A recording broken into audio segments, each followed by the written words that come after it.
Soy Elsa Punset, soy escritora, a ratos filósofa, siempre divulgadora. Mi pasión es también la psicología, la neurociencia, la pedagogía. Aprender a vivir y a convivir mejor y compartir esos conocimientos con los demás.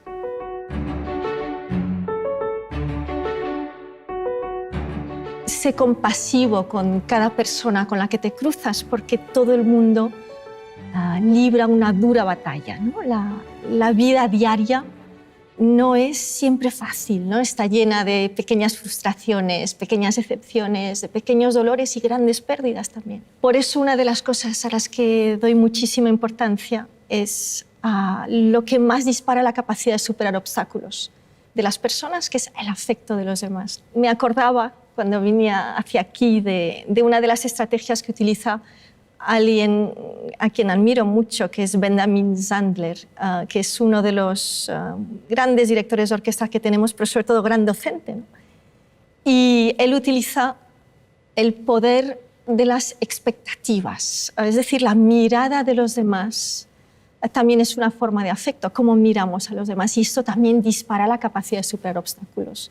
Y él lo que hace es que el primer día de clase reúne a sus alumnos y les dice: os pongo un 10 a todos, todos tenéis un 10, y ahora os vais a ir a casa. Y en casa vais a escribir una carta, y en esa carta vais a decir qué clase de persona sois cuando sois realmente sobresalientes, cuando os merecéis este 10, ¿no? ¿Cómo sois? Describiros y decidme qué vais a hacer el resto del año para ser esa persona. La mirada que tenemos sobre los demás da alas a los demás. No es magia, ¿no? Es inteligencia emocional. Hola Elsa, soy Ana, soy profesora de secundaria y quería preguntarte cómo ves tú la educación y qué crees que podemos hacer para mejorarla. Educación. ¿Qué puedo decirte, no?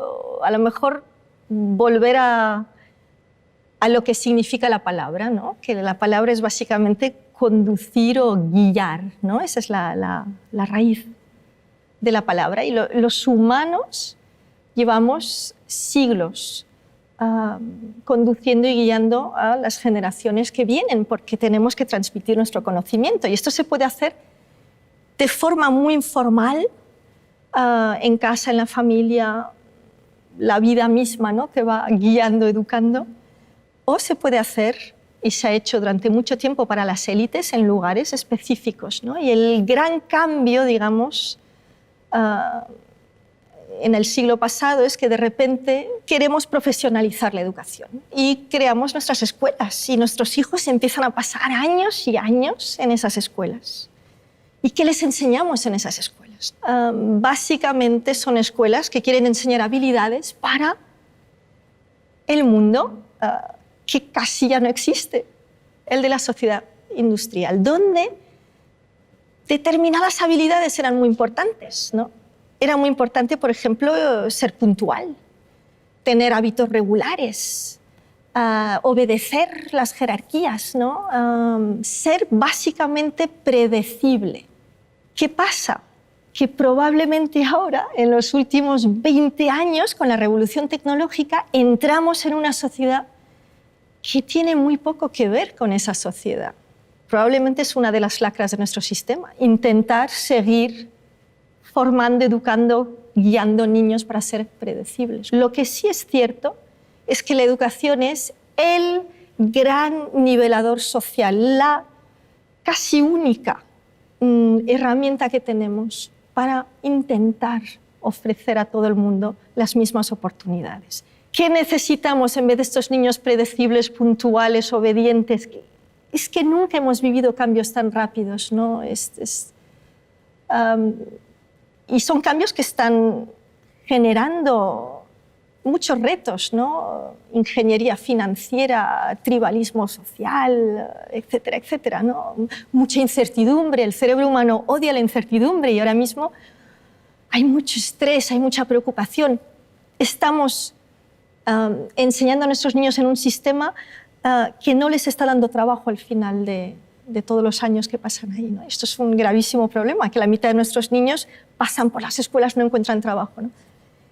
Son niños que tienen más medios, más acceso al conocimiento que nunca. Es un privilegio nacer en esta generación.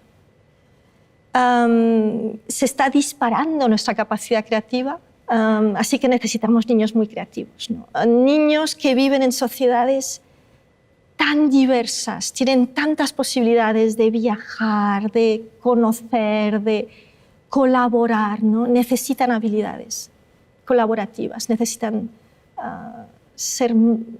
ver la diversidad como una riqueza. Estamos llenos de identidades diversas, ¿no? Género, nacemos en un sitio, vivimos en otro, amamos un tercer sitio, somos madre, padres, hijos, hermanos, nos encanta la naturaleza, lo que sea. Todo eso es un conjunto de identidades que nos hacen ricos y estas nuevas generaciones tienen que aprender a disfrutarlas, ¿no? Luego estas generaciones tienen otra habilidad muy importante que aprender y es pensamiento crítico. Precisamente, os decía antes, nunca hemos tenido acceso a tanta información. Pues necesitamos saber evaluar esa información, contrastarla, validarla, compararla, entenderla, aplicarla a nuestra vida, ¿no? También algo muy importante, ¿no? Nunca hemos tenido tanta capacidad para hacer mucho bien o mucho mal. Nunca, los humanos. Y por tanto tenemos que enseñar a nuestros niños a tomar decisiones responsables, a entenderse. Es más importante que nunca que se entiendan y que entiendan cómo relacionarse con los demás y que sigan luchando por algo que llevamos siglos haciendo los humanos, que es ampliar los círculos de empatía, ayudar a los demás, mejorar este mundo cada día un poco más, poco a poco. Así que para mí eso es educación, Ana. Mi pregunta está relacionada con el avance científico en estos temas de formación, que en principio parece que van a aumentar nuestras capacidades de aprendizaje. Entonces, ¿cómo nos formaremos en un futuro? La aportación de la tecnología a la educación va a ayudar a hacer la educación más eficaz y más personalizada a un coste mucho más bajo. Yo creo que estamos a punto. Estamos hablando de que en los próximos 10 años las aulas se habrán transformado. Nos puede ayudar, primero, a entender mejor al niño. Y hay un neurocientífico que a mí me encanta, que es Richard Davidson, que dice que dentro de unos años, esto el pobre lo lleva diciendo unos años porque es muy visionario, pero tiene razón, ya cada vez quedan menos, pues habrá un escáner en la clase y los niños podrán hacer una prueba para ver cómo está el cerebro, para ver qué áreas, qué circuitos podemos ayudarles a consolidar, qué traumas pueden tener, qué problemas, ¿no? Y eso es, bueno, pues eso es una forma. Luego, algo que ya existe, programas informáticos que van a ayudar a descargar al profesor, que le van a decir dónde se traba el niño. Y en asignaturas, por ejemplo, no sé cuántos de vosotros tenéis problemas con niños con matemáticas, ¿no? Pero es un problema para muchos padres, ¿no? Y a veces te sientes tan impotente porque dices, ¿cómo puedo ayudarle? ¿Por qué no le sale? ¿Por qué no lo entiende? ¿Por qué ha suspendido, no? Sobre todo si como pasa a veces, ¿no? Te viene el niño todo contento y te dice, me ha salido muy bien el examen, ¿no? Y no le ha salido bien, ¿no? Y nadie parece capaz de decirte dónde, ¿no? Pues esto, con las apps que ya existen, tú puedes realmente saber dónde se traba un niño, puedes dejar que aprenda a su ritmo, puedes generarle ejercicios que le permitan aprender a su ritmo, ¿no? Nos ayuda también a saber cuáles son las ventanas de conocimiento en las épocas en las que los niños están más preparados, ¿no? Las horas del día, cómo tienen que aprender, ¿no? Cómo pueden consolidar aprendizaje. Todo esto va a empezar a ser como la higiene física. Nos falta todavía mucho camino por recorrer y la tecnología nos va a ayudar a entender ese mapa, pues cómo transitarlo mejor. Hola Elsa, soy Sonsoles. Trabajo en la dirección de un colegio. Yo creo que somos muy conscientes, gracias a Dios, ya los docentes, de la importancia de la emoción en el aprendizaje. Pero me gustaría preguntarte, ¿cuál es el nivel de importancia frente a otros factores que tú le das? ¿Cómo explicar cuán de importantes son? Yo cuando era pequeña, la pregunta a un niño de si eres feliz no era importante. No era importante, no se hacía. Y menciono esto para que tengamos claro de nuevo la suerte que tienen nuestros hijos del momento en el que han nacido, porque ahora les preguntamos si son felices. Y les preguntamos si son felices porque entendemos que la felicidad no es un lujo biológico, no es una frivolidad y no es un egoísmo, que son, ¿no?, varias formas de verla que hemos arrastrado históricamente. Tenemos un cerebro donde la razón y la emoción no están enfrentadas, sino que funcionan a la vez. Es más, como nos dice Antonio Damasio, uno de los padres de la neurociencia, en la base de cada pensamiento racional y por lo tanto de cada comportamiento hay una emoción, ¿no? Y por eso pensamos que es tan importante educar las emociones de los niños, porque es educar una parte, es educar su cerebro entero. Hemos descubierto que resulta que nuestras emociones son entrenables, como un músculo. Y estamos hablando de que en las escuelas no solo podemos aprender lengua y matemáticas, ¿no?, que son realmente las habilidades a las que se ha dado importancia hasta ahora, sino que podemos enseñar a los niños autocontrol, optimismo, alegría, serenidad, y que estas emociones tienen un impacto brutal sobre su inteligencia, porque un niño estresado, un niño triste, aprende mucho peor que un niño que está emocionalmente en paz, ¿no? Sobre su salud física. Las emociones dejan una huella en el cuerpo. Esto es también importantísimo, ¿no? Bueno, de hecho, las emociones dejan una huella sobre todo en nuestra longevidad, nuestra memoria, nuestra capacidad de aprendizaje, todo. Con lo cual, efectivamente, como bien dices, las escuelas empiezan a darles la importancia que tienen. Hay un problema y es que, bueno, y es que todo el sistema no está pensado con sus exámenes que te obligan a enseñar determinadas materias de una determinada manera, no están pensados para hacer sitio, y nos cuesta mucho, ¿no?, en las escuelas, encontrar el lugar, la forma lo más transversal posible de incorporar al niño entero, de darle la bienvenida al cerebro entero del niño, al ser entero, ¿no?, y no solo a sus habilidades, a determinadas habilidades que interesan a esta sociedad, ¿no? Somos conscientes de ello, hay un gran trabajo que hacer en formación de profesorado para facilitar, ¿no?, eso. Pero estamos ahí. Yo creo que en ese sentido podemos ser muy optimistas, ¿no?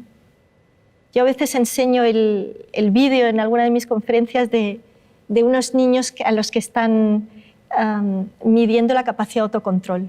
No sé si lo habéis visto, es el vídeo del marshmallow. Es un buen vídeo, ¿no? Y en el vídeo hay una niña, la idea es que les pones un caramelo a los niños y les dejas 5 minutos solos y te vas. Y les dices, si no te lo comes, en un rato vuelvo y te doy el doble.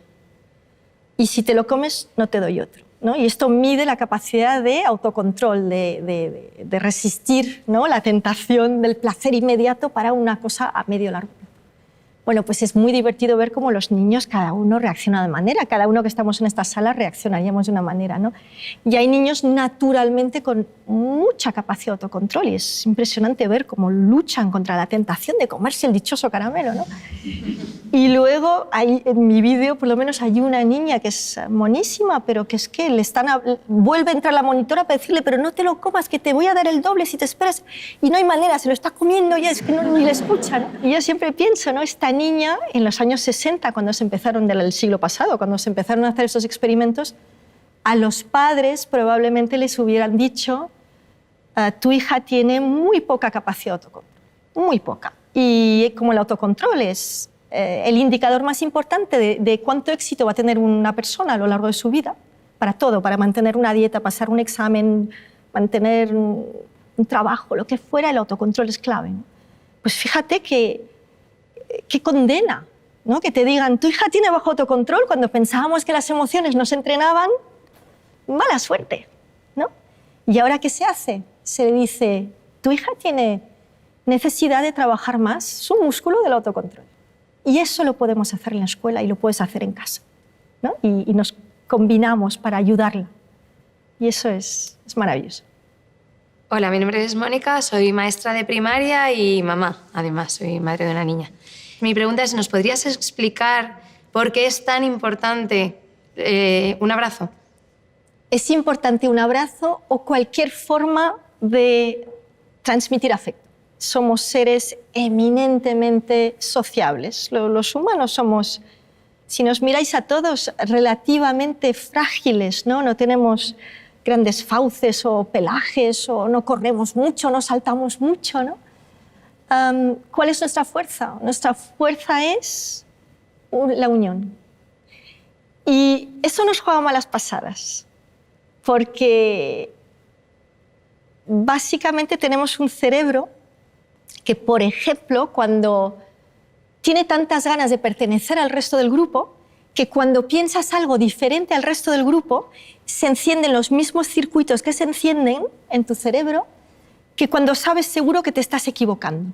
Es decir, nuestra tendencia natural es a creer lo que cree todo el mundo, a hacer lo que hace todo el mundo, a vestirse como se viste todo el mundo, ¿no? Entonces, esto es una parte del cerebro que hay que entender, que a veces pues, las emociones se contagian como un virus, somos la media de las personas que nos rodean, nos cuesta mucho ser más creativos, más inteligentes o más compasivos o optimistas que la gente que nos rodea. Es decir, tiene esa carga el ser tan gregario. Y también tiene esa esclavitud que necesitamos que nos quieran y necesitamos querer a los demás. ¿No? Yo antes os hablaba del poder de las expectativas de Benjamin Zander, de cómo la mirada del otro te puede hacer creer en ti y de lo fácil que puede ser una palabra amable, ¿no? un gesto amable, ¿no? Y sin embargo, a veces somos un poquito reticentes, porque claro, nos da miedo hacernos vulnerables, nos da miedo ser los primeros que sonreímos a un extraño en la calle. ¿Y si no nos sonríe? ¿Qué forma de hacer el ridículo, no? Somos así, ¿no? Nos protegemos. Es un cerebro muy ambivalente, muy dual. Y Elizabeth Kubler-Ross decía algo que a mí me encantaba. Ella decía, tenemos que enseñar a nuestros hijos a elegir cada día entre el amor y el miedo. Son los dos grandes polos emocionales, amor y miedo. Amor en su sentido más amplio, creatividad, apertura, curiosidad, risa, amor, tal y como lo entendemos, romántico, con nuestros hijos, afecto, todo esto es amor. O miedo, que es la protección, ¿no? Y básicamente el abrazo es simplemente un ritual emocional necesario, sano.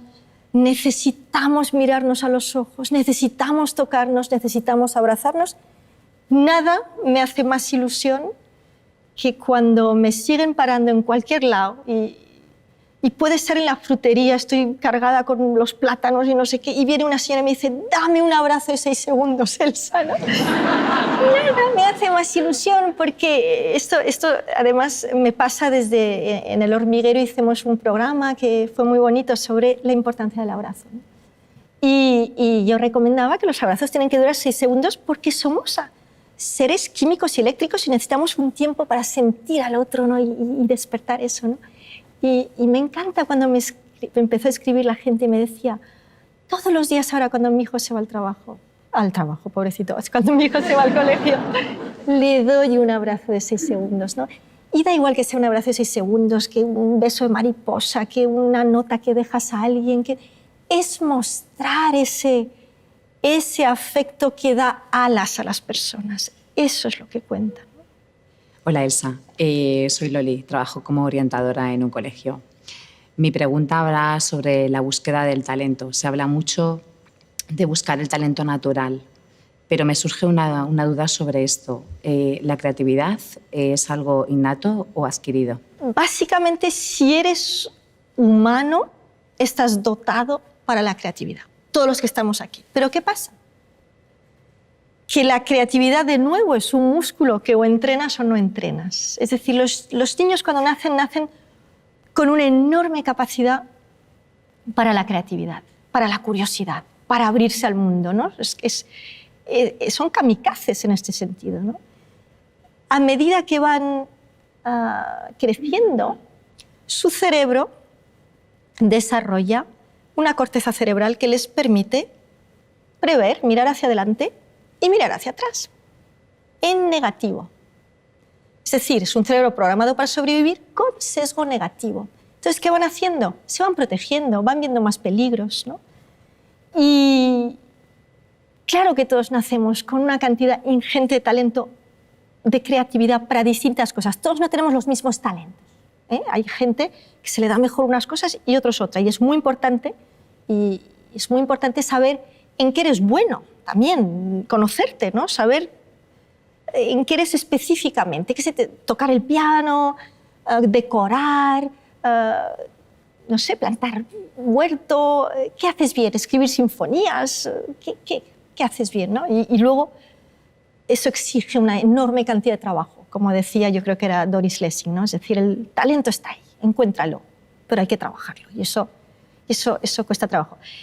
Ken Robinson, que como sabes es uno de los grandes gurús, ¿no?, de creatividad y un hombre realmente interesante, él cuenta el experimento que hicieron, no sé si lo conocéis, con una cosa que es la piedra de toque de la creatividad, que es el pensamiento divergente. Básicamente va de esto. El pensamiento divergente es la capacidad que tenemos todos de saber cuántas cosas voy a hacer con algo. Por ejemplo, si os enseño un clip, ¿no?, y os digo, ¿cuántas cosas podéis hacer con este clip? Pues la media de adultos va a hacer unas 15 cosas con mi clip. 15. Si tú haces esta pregunta a niños en un estudio infantil, en una escuela infantil, la media de niños te va a dar 200 respuestas a lo que va a hacer con el clip. Son lo que se considera genios en pensamiento divergente. El 98% de los niños, hasta los 5 o 6 años, son genios en pensamiento divergente. Vale, este estudio del que habla Ken Robinson es longitudinal. Entonces vuelven a la escuela 5 años más tarde y vuelven a hacerle la pregunta a los niños, vuelven a hacer el test de pensamiento divergente a los niños. ¿Cuántos niños a los 10 años son genios en pensamiento divergente? La mitad. 5 años más tarde, cuando el niño ya tiene un cerebro más entrenado, digamos, le vuelven a hacer la pregunta a los niños y aquello sigue bajando. Es decir, perdemos capacidad para la creatividad. Tenemos que lograr que nuestras instituciones sepan mantener nuestra creatividad viva y que las personas no pierdan la fe en su propia creatividad, ¿no? Que esto de que salimos muy a menudo de las escuelas pensando, ay, yo no sé hacer esto, es como que es todo negativo esa parte, ¿no? No sé hacer esto, no soy bueno para esto, no valgo para lo otro, ¿no? Bueno, pues deberíamos salir también teniendo muy claro la cantidad de cosas en las que somos buenos. Si eres humano, estás dotado para la creatividad. Alguna vez te he escuchado hablar de Walt Disney. Entonces, me gustaría saber, dentro del proceso creativo de Walt Disney, ¿qué podríamos aprender de ese proceso creativo para aplicarlo al día a día?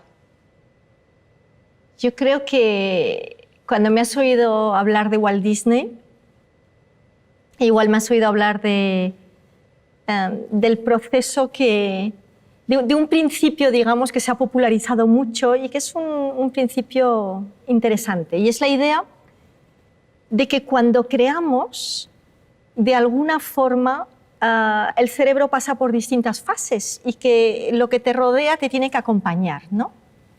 Y de nuevo, es este cerebro humano tan complejo y a veces contradictorio. Entonces, ¿qué pasa cuando se nos ocurre una buena idea? Que generalmente decimos, ¡ah, qué buena idea! Pero inmediatamente, como una especie de cuervo negro, te sale algo que te dice, ¡ay, qué tontería, cómo vas a hacer esto!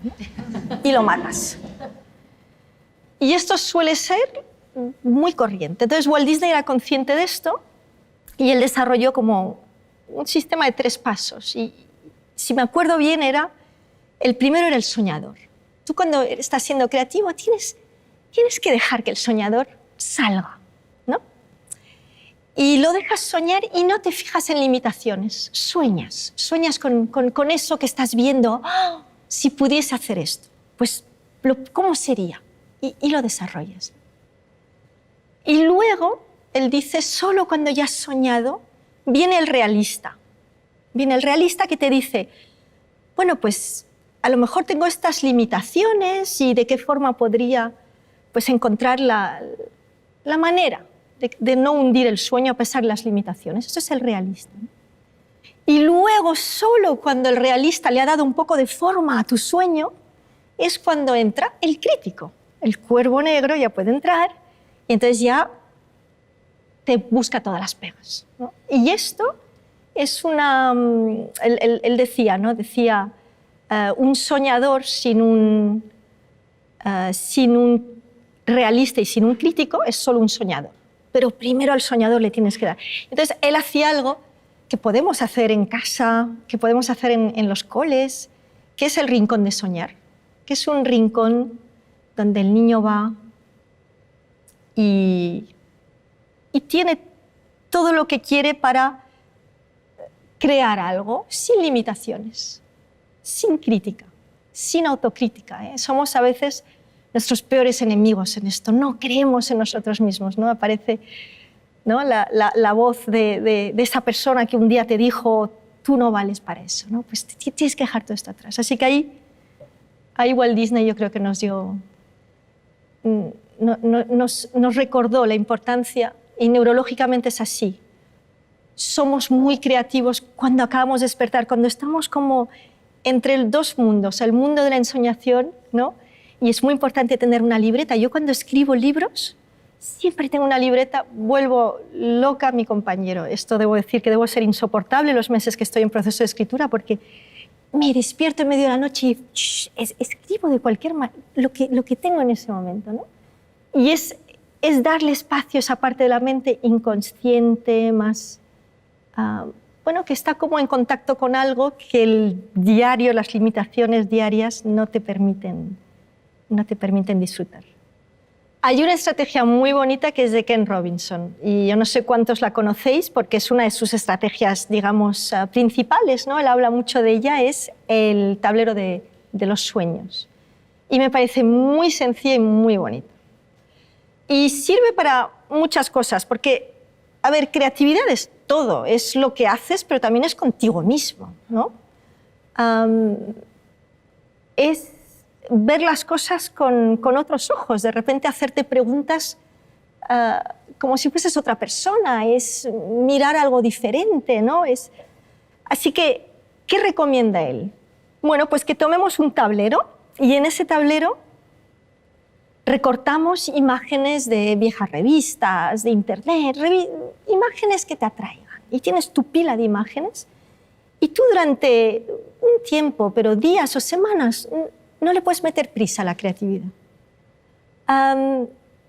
Todos los días un rato pegas imágenes de lo que quisiera que fuese tu vida futura o tu proyecto futuro, el campo en el que quisieras abrirte y ser más creativo, ese campo. Puede ser tu pareja, puede ser cómo quieres que sea tu casa, puede ser cualquier cosa.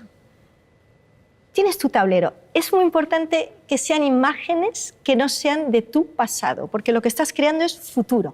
Tiene que llegar un momento en el que tú estás a gusto con eso. Estás sacando a flote esos colores, esas palabras, esos lugares a los que de alguna forma no estás dejando espacio en tu vida. Que a veces comentas que todos tenemos superpoderes y entonces quería que nos dijeras en qué consiste esto. Nos educan para conformarnos, nos educan... son duras las limitaciones de la vida, ¿no? ¿Cuántos de vosotros no habéis tenido sueños y expectativas y luego viene la vida y es como... todo es más duro de lo que imaginabas, ¿no? Las cosas buenas duran menos de lo que creías, ¿no? Todo es una constante lucha y a veces esto nos desgasta y nos cansa, ¿no? Todos en esta sala somos únicos, únicos. Pagamos un precio altísimo por ello y es que somos mortales. Y cuando nacemos con nuestras emociones básicas y universales, que son las mismas para todos, que nos permiten comunicarnos los unos con los otros, pero nacemos también con algunas fortalezas, un temperamento, y vamos desarrollando una personalidad que es nuestro, y nuestras fortalezas no tienen por qué ser las de nuestro vecino o nuestra pareja o nuestros hijos. Somos especiales, tenemos que conocer esas fortalezas. ¿Cuántos de vosotros en las escuelas os han ayudado a conocer vuestras fortalezas de forma consciente? Probablemente a ninguno, No sé, ahí tenemos un pequeño espectador que a lo mejor él tiene la suerte. Pero en general no nos han hablado de esto. Y si no lo aprendes en la escuela y no lo aprendes en tu casa, ¿dónde aprendes a conocerte? ¿Dónde aprendes si eres una persona que eres, no sé, bueno en ser leal, puntual, trabajador, valiente, justo, generoso? ¿Qué tienes? Esos son nuestros superpoderes, ¿no? Y Martin Seligman abogó durante años y ha hecho mucho bien en este sentido para que cuidemos de las fortalezas de las personas, que no solo una persona se ocupe de su vida mental y emocional cuando está mal, cuando no sabe cómo seguir adelante, sino que aprenda a fortalecer lo mejor que tiene en sí, lo que le permite salir adelante. Y él básicamente lo que dice es que todos deberíamos pensar en cuál fue ese día en nuestra vida o ese momento en nuestra vida en el que sentimos que sí, aquí estuve bien, aquí realmente reaccioné bien, saqué como algo especial, supe ayudar o supe resolver o supe, ¿no? Y él dice, ese momento, analízalo y mira a ver qué fortalezas sacaste a flote, cuáles eran tus superpoderes. Y esfuérzate por aplicar esos superpoderes en tu vida de forma lo más cotidiana posible. No vivas de espalda a tus fortalezas, ¿no? Él siempre nos recuerda que una persona optimista y una persona que se conoce y que conoce sus fortalezas no es una persona que va a sufrir menos que otra persona. La diferencia es que el optimista sabe que tiene dentro de sí recursos para superar los problemas. Es capaz de mirar al futuro con esperanza, con optimismo. Hola, buenas tardes, soy Dori. Yo como madre me pregunto y me cuestiono dónde acabarán mis hijos trabajando. ¿Por qué la gran mayoría de la gente no trabaja en lo que le gusta?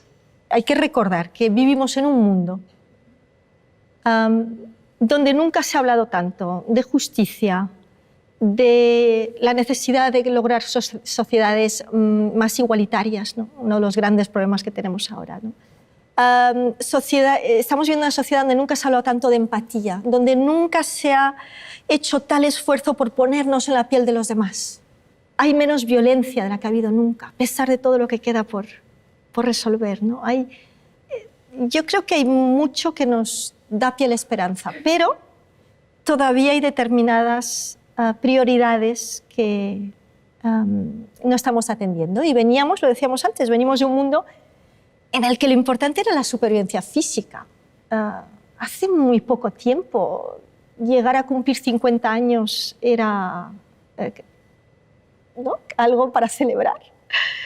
Y básicamente te daba tiempo a trabajar, a ayudar a pues una fábrica social frágil, criar a tus hijos, sobrevivir y ya está. Y no había tanto tiempo para pensar en qué puedo aportar, qué me hace feliz, dónde está mi creatividad. Entonces, claro, las instituciones que hemos creado a lo largo de estos siglos pues se cuidan más de nuestra supervivencia física. Desde la Segunda Guerra Mundial han subido enormemente nuestros niveles de confort, acceso a educación, acceso a sanidad, etcétera, etcétera, y no sube la felicidad de las personas. Las personas no se sienten más felices, están más cómodas, no se sienten más felices, ¿no? Y yo creo que estamos en un mundo en el que nos estamos replanteando muchas cosas. El crecimiento siempre tiene que ser dependiente de generar riqueza, pero ¿qué tipo de riqueza? ¿No? ¿A qué damos prioridad? ¿No? Yo siempre menciono un pequeño país que me parece interesante, que es Bután. No sé cuántos habéis oído hablar de Bután. Y Bután es un pequeño país en los Himalayas de budistas, y entonces ellos han querido, han creado medidas que no son solamente financieras para medir la comodidad de las personas, la necesidad de poner en marcha determinados proyectos. Tienen en cuenta, por ejemplo, si la gente tiene tiempo para aficiones, ¿no? Si la gente tiene tiempo para estar con sus familias, si el medio ambiente sufre o no sufre, ¿no? Yo creo que son realmente visionarios en esto. Se está estudiando mucho en Europa cómo se puede incorporar esta forma de medir, de sentir el mundo, ¿no? y de educar, con medidas que no son solamente cuánto dinero gano y cuánta comodidad acumulo. Con lo cual yo creo que estamos mejorando, pero que todavía tenemos instituciones centradas en la supervivencia física y que no están atendiendo nuestras necesidades todavía mentales, emocionales, sociales. Yo te quería hacer una pregunta sobre las emociones. Cada vez vemos que hay más libros de autoayuda, más libros que te dan las claves para encontrar la felicidad. Entonces, todos somos conscientes de que todos buscamos esa felicidad y la queremos para nuestros niños en las escuelas, en las familias, pero no estamos sobrevalorando demasiado esa búsqueda de la felicidad y eso nos está haciendo cada vez menos tolerantes ante la frustración, el fracaso. Leía, yo creo que fue la semana pasada, un estudio que me llamó la atención porque decía que los jóvenes de 20 a 30 años son cada vez más felices, pero que a partir de los 30 años la gente es cada vez más infeliz. Y bueno, la idea aquí era que como hemos simplificado tanto el concepto de felicidad, y felicidad es igual a placer, lo que pasa es que los jóvenes están muy centrados tienen más oportunidades que nunca de obtener este tipo de placer, ¿no? Más libertad y más acceso a la comida, al sexo, a la fama, a todo.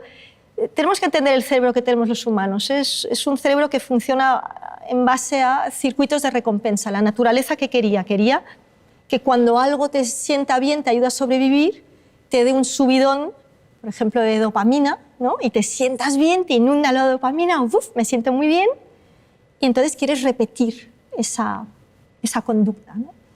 Y bueno, pues llevamos unas décadas viviendo en una sociedad que genera, es adictivo esto, porque lo malo de la dopamina es que sube y luego baja, y necesitas volver a hacerlo para que vuelva a subir y vuelva a bajar y vuelva a subir, y no acabas nunca, ¿eh? Eso es un poco la frustración que tenemos.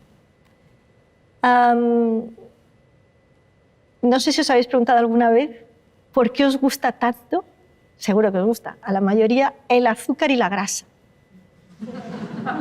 Que da una rabia. Y es este cerebro programado para sobrevivir que, claro, hace mucho tiempo encontrarte un poco de azúcar o un poco de grasa te daba un subidón de dopamina y lo tomabas porque te podía ayudar a sobrevivir. Hoy en día es un desastre en una sociedad donde hay tanto azúcar y grasa y donde toda la industria alimentaria se dedica a intentar jugar con tu cerebro adictivo y convencerte de comer cada vez más azúcar y cada vez más grasa, pues es una catástrofe. Es donde yo digo que es tan importante conocerse, entender nuestro cerebro y aprender a gestionarlo, ¿no? Y que las industrias dejen de jugar con nuestro cerebro, ¿no? Y nos apoyen en la difícil labor de educarlo, ¿no? Y de gestionarlo. De nuevo, Seligman nos da una clave que es bonita. Él nos dice, hay 3 tipos de vida y igual hay muchos más, pero para simplificar yo creo que ayuda a entenderlo. Está la vida placentera, que es esta vida en la que buscas el placer rápido y, por cierto, los ordenadores, cuando te llega un mensaje, todo eso son subidas de dopamina. Es la razón por la cual es tan adictivo mirar tu teléfono móvil todo el rato. Entonces, una posible fuente de felicidad es busco el placer todo el rato. Pero esto tiene un efecto frustrante al final. Esto llega a un momento en que necesitas más y más y más y te falta algo. Y luego él dice está el segundo nivel, digamos, de felicidad, que es a lo que él llama la buena vida. Y la buena vida es una vida en la que tú conoces, antes hablábamos de fortalezas, de superpoderes, en la que tú conoces tus fortalezas y las estás aplicando en tu vida diaria. Es decir, disfrutas de tu trabajo porque ahí aplicas tus fortalezas, en tu casa también, en tu vida. Lo mejor que tienes, lo más creativo, lo más resiliente, eso tienes muchas oportunidades de ponerlo en marcha. de usarlo, ¿no? Y luego hay un tercer nivel, y no son incompatibles, ¿eh? Puedes tener los tres, que yo creo que es lo ideal, jugar con los tres, pero hay un tercer nivel que es lo que él llama la vida valiosa. Y eso es cuando tus fortalezas no solo las utilizas para ti mismo, las utilizas para los demás. ¿Y ahí qué estás haciendo? Estás alimentando la necesidad que tenemos de pertenecer a un grupo humano y de ayudar, de dejarnos ayudar y de ayudar, de formar parte de una gran familia, que es lo que somos, ¿no? Los humanos. Así que yo diría que es una forma útil de pensar en, bueno, a ver, a lo mejor ya tengo esa parte de felicidad bastante copada, ¿qué hago con las otras dos? Hay dos conceptos que he leído en tus libros que no sé si me voy a atrever a pronunciarlos o voy a saber pronunciarlos. Y quería aprovechar que estás aquí para que nos los explicaras. Uno es she o he, porque es una X, sí. Y el otro es gu wei. Ah, sí. Me estás hablando de los antiguos filósofos chinos. Poder hablar de tantas estrategias diferentes, tantas formas diferentes de consolidar tu salud emocional y mental es un lujo extraordinario. Es una pena que la palabra autoayuda, que significa que eres capaz de ayudarte a ti mismo, tenga tan mala prensa. Tiene mala prensa porque todavía estamos en el mindset, digamos, antiguo de lo único que cuenta es el cuerpo y lo demás son tonterías. Y en mi último libro, Felices, arranco con los antiguos filósofos griegos y chinos. ¿Por qué? Porque son los padres de la autoayuda. ¿Y qué significa? Que era la filosofía de lo cotidiano. Y está llena de ideas muy hermosas, su filosofía. Y hace miles, 3.000, 4.000 años que ellos hablaban sin tener los conocimientos que tenemos nosotros del cerebro. Y sin embargo, qué impresionante cómo acertaban, ¿no? El wu wei, que es la capacidad, lo que ahora llamamos el fluir, que es esa capacidad de disfrutar, de perder la noción del tiempo y de disfrutar una vez que tienes ya la técnica. Es decir, decíamos antes que hay que trabajar mucho cuando tienes un talento. Bueno, pues tocar la guitarra y olvidarte del mundo, ¿no? O estar escribiendo y cocinando y estás metido ahí, ¿no? Jugando con tu hijo y puedes fluir ahí. Y esto era el wu wei para ellos, ¿no? El chi, ellos insistían hace 4.000 años en que las emociones y la razón están integradas. ¿Os suena? Hemos vivido 4.000 años de espaldas a esto, gracias en parte en los últimos siglos a Descartes. Pero los antiguos chinos ya hablaban de ello, ¿no? Los antiguos griegos ya sabían que el cerebro se habitúa al placer. Esto que los psicólogos hoy en día llaman la habituación hedonística. Ya sabían que dejas de disfrutar de las cosas pequeñas que tienes a diario, dejas de verlas. Tienes un cerebro programado para sobrevivir que es como teflón para lo positivo y velcro para lo negativo y se olvida de disfrutar de las cosas pequeñas, ¿no? Que tenemos, ¿no? Y entonces, ¿qué hacían ellos? Los estoicos hacían algo muy divertido. De vez en cuando dejaban de dormir en sus camas. Dormían en el suelo, comían, los más exagerados iban a las basuras a comer, pasaban frío. Y hacían esto durante unos días. Y cuando volvían a su vida, de repente habían como reacostumbrado el cerebro a fijarse en cuántas comodidades les rodeaban, ¿no? Yo siempre digo, oye, ¿por qué no lo podemos hacer cualquiera con el café? Dejad de tomar café 4 o 5 días esta semana, pero hacedlo. Veréis lo flipante que va a ser el café dentro de 5 días. De repente, ¡wow! ¡Qué suerte!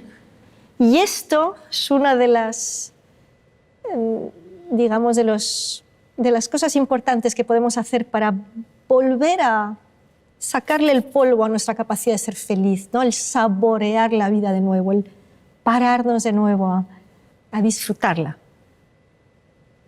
Hola Elsa, soy Olga, mamá de 3 niños y me preocupa y ocupa mucho cómo puedan gestionar y expresar sus emociones. ¿Cómo podemos ayudarles? Ay, Olga, podemos ayudarles de 1000 maneras diferentes. Una de mis grandes fuentes de inspiración y de fortaleza y de creatividad han sido mis hijos.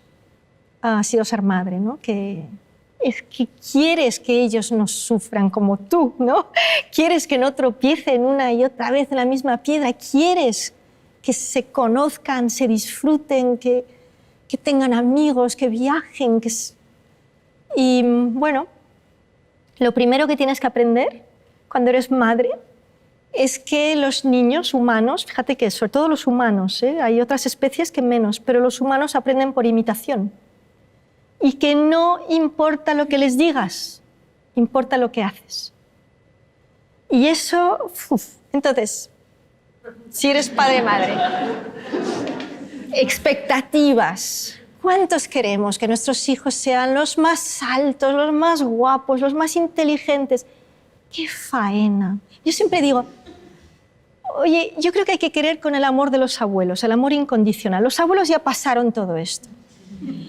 Y yo tuve un abuelo que me quiso mucho y siempre le recordaré con mucho amor, ¿no? Porque me regaló eso, me regaló que me miraba con amor incondicional. No esperaba nada de mí, más que yo disfrutase estando con él. Dejarles ser lo que son, que tengan los ojos del color que quieran, que se dediquen a la profesión que quieran, apoyarles en que sean lo mejor de sí, pero no otra cosa diferente, ¿no? Y luego está, y este es otro de mis maestros, que es John Gottman, nos habla de la importancia de las emociones positivas, de la alegría. Si os fijáis, todos aquí hemos nacido con 5 o 6 emociones básicas, y, por ejemplo, el miedo, la ira, la tristeza, el asco y la alegría. ¿Os fijáis en un cierto desequilibrio aquí? Repito, ira, tristeza, miedo, asco y alegría. Muchas son lo que llamamos emociones negativas, que siempre digo, oye, no son ni negativas ni positivas, son útiles o perjudiciales, pero hay que aprender a gestionarlas, ¿no? La ira puede ser el germen de la justicia social, la tristeza es necesaria cuando hay una pérdida que asumir, etcétera, etcétera. El miedo no te cuento, es lo que te permite sobrevivir, ¿no? Pero claro, en exceso, mal gestionado, a destiempo y con un cerebro que tiende a generarlas permanentemente porque se siente un poco agobiado y estresado, ¿no? Pues nos hacen mucho daño. Entonces, ¿qué nos dice Gottman? Nos dice, ser los entrenadores emocionales de vuestros hijos. Y esto vale también para los maestros,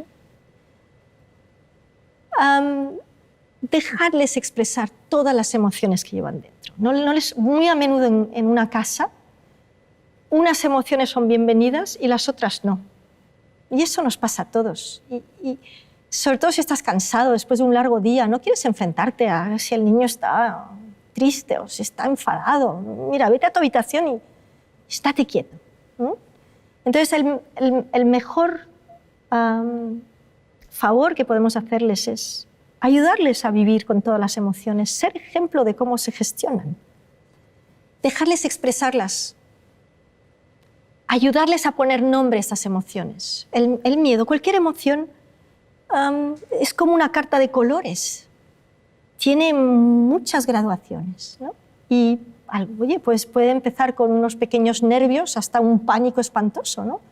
Y enseñarle cómo puede gestionar esas emociones, que tenga esta riqueza de vocabulario emocional y luego ayudarle a encontrar soluciones, pero no imponérselas. Vamos con mucha prisa los padres, ¿no? Y muy a menudo es, yo te lo soluciono.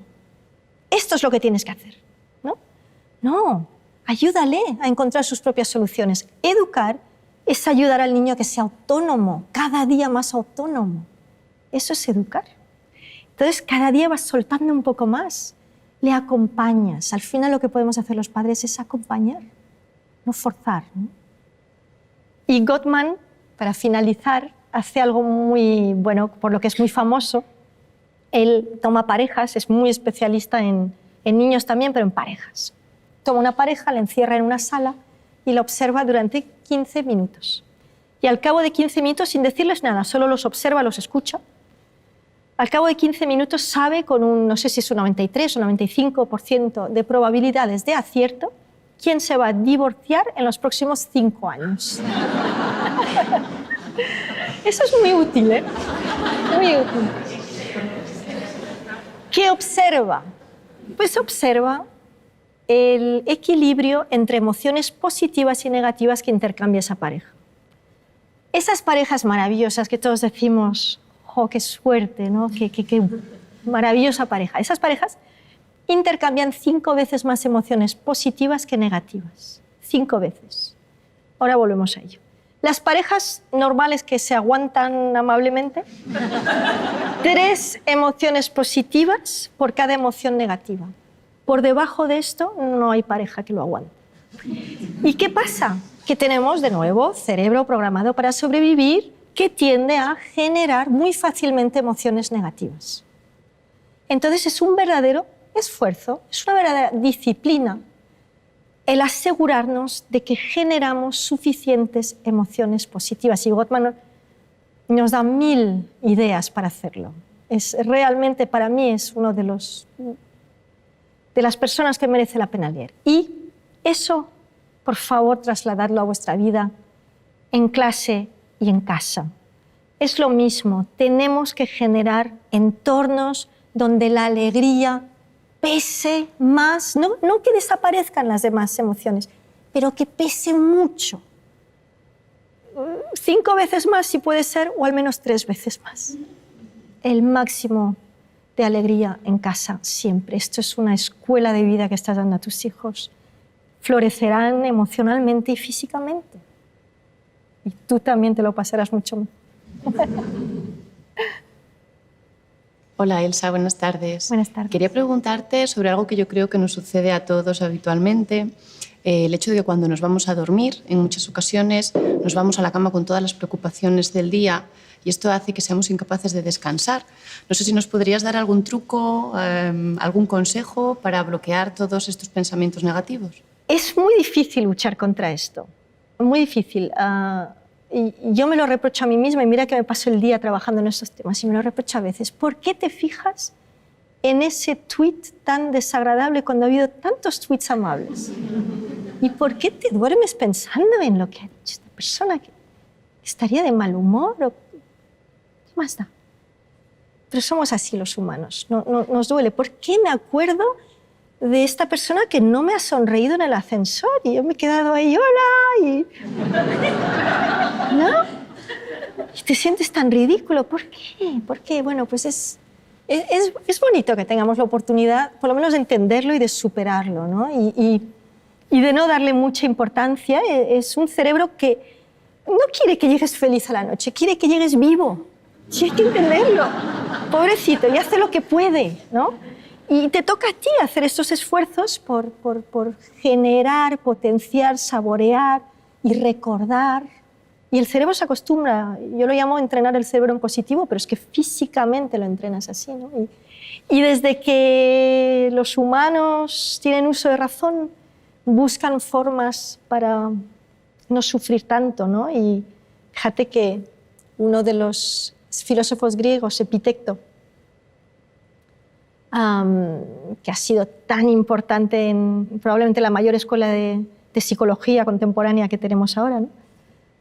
Epicteto decía, ¿por qué es la gente tan infeliz? ¿No? ¿Por qué nos es tan fácil, digamos, ser infelices? Bueno, pues porque nos empeñamos en cambiar cosas que no podemos cambiar, decía, ¿no? Y él hizo sus famosas 2 listas, cosas que puedo cambiar y cosas que no puedo cambiar, ¿no? Y cosas que no puedo cambiar, ahí entraba todo, ¿no? Mi cuerpo, mis propiedades, mis padres, mi pareja, mis hijos, mis compañeros de trabajo, el tiempo, la economía, prácticamente nada, ¿no? Y él decía, ¿qué puedo cambiar? Mis pensamientos, mis actitudes, ¿no? Y yo tengo una imagen que a veces me sirve para distinguir entre lo que puedo cambiar y lo que no puedo cambiar. Yo pienso en el mar y digo, oye, el oleaje, las olas que vienen cuando llegan a la orilla, ¿puedo decirles que paren? Bueno, pues no puedo, ¿no? No puedo decir. Entonces, cuando no estoy segura si es algo que puedo cambiar o no, digo, ¿es esto como las olas? Y luego los antiguos griegos tenían otro muy bonito, que era el viaje cósmico.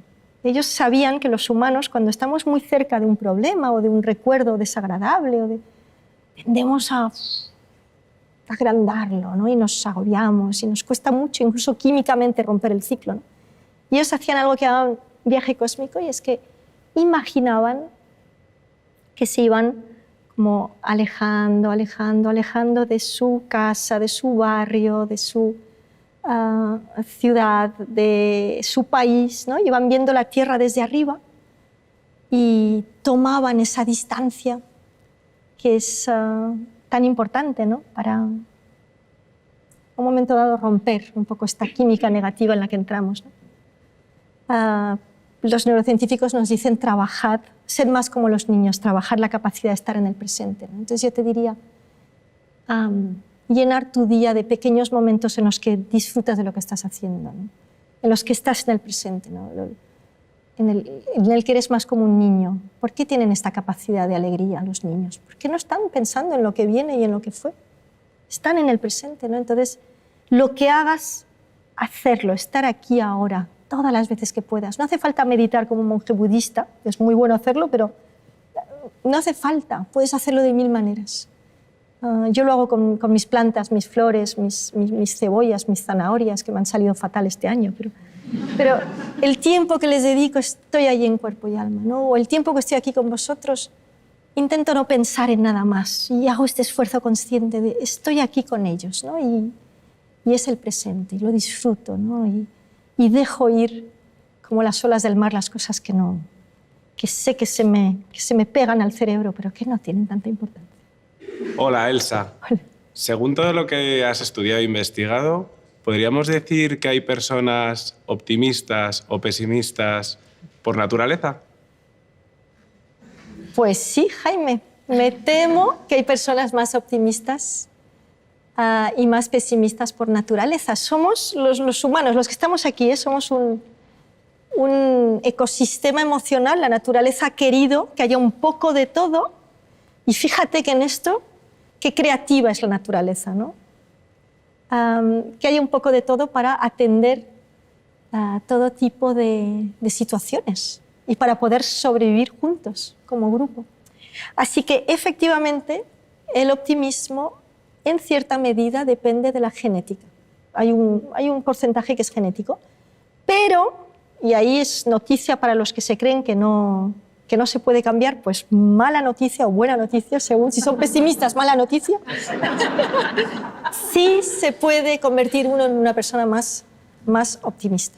Y fíjate que lo leí ayer. Ayer leía de una mujer, una catedrática en Yale, que da un curso sobre habilidades para la vida, que es muy, muy, muy popular y que, por cierto, es gratuito y yo me apunté en la red ayer para ver cómo es gratuito y tiene buena pinta. Y lo primero que dice, solo he podido leer la primera página de su curso, porque dura semanas, pero ahí dice que es muy importante que las personas pongamos nota a nuestra felicidad. Y ella dice del 0 al 5, ¿qué nota le pones a tu felicidad? Que al final el optimista le va a poner una nota alta, ¿no?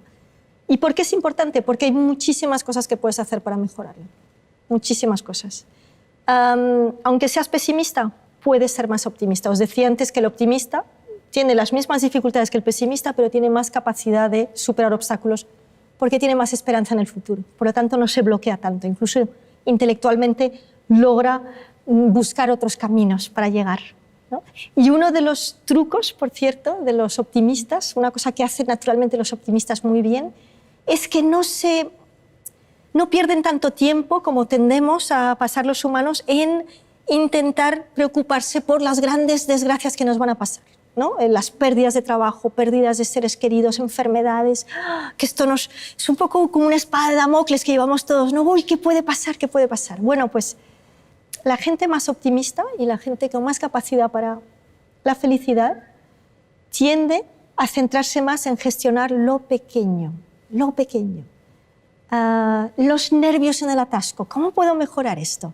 He perdido mis llaves. ¿Cómo puedo encontrarlas sin ponerme de un humor terrible? Las luces de Navidad enmarañadas. ¿Cómo las pongo bien sin romperlas con...? Bueno, pues ahí hay mucha felicidad para los optimistas y para todo el resto que se puede convertir también en optimista. Pues hemos hablado esta tarde de nuestro cerebro, que es un cerebro programado para sobrevivir. Os decía que tiende a temer y a recordar en negativo y tenemos que ayudarle, tenemos que entrenarle en positivo. No siempre lo natural es lo mejor. En el caso del cerebro podemos ayudarle a ser más realista, ¿no? A saborear, a centrarse en el presente, en expresar afecto, en descubrir sus fortalezas, en creer en sí mismo, en ser creativo, ¿no? Y hemos hablado mucho de niños y de la necesidad y de lo que hacemos día a día, queramos o no, ¿no? Que es enseñarles a elegir entre estos dos grandes polos emocionales que es el amor y el miedo, ¿no? Y la necesidad de enseñarles a protegerse, por supuesto, pero que las paredes que construyen para protegerse no dejen fuera también la alegría, el amor, la risa, la creatividad, los riesgos, ¿no? Enseñarles a fracasar. No hemos podido hablar mucho de esto, pero también es importante enseñarles a vivir con lo bueno y lo malo que nos da la vida, los momentos duros, ¿no? y a sacar aprendizaje de cada uno de estos momentos, a ser, a disfrutar de este milagro. Es un milagro que estemos vivos aquí, es bastante extraordinario, ¿no? Somos todos campeones solo por haber llegado aquí, es increíble. Con lo cual, celebrar eso. Y cierro con unas palabras de Yehudi Menuhin, el violinista. La gente le decía, maestro, qué bien toca usted, ¿no? Qué maravilla, qué milagro, ¿no? Y él los miraba y les decía, eso que vosotros llamáis milagro, lo hacen los pájaros cada día. Y es bonito recordar esto y enseñárselo a nuestros hijos, ¿no? Que disfruten de cada momento de esta oportunidad que tenemos de estar aquí. Muchísimas gracias por acompañarme, acompañarnos a todos y por seguir esta aventura de aprender juntos. Muchas gracias.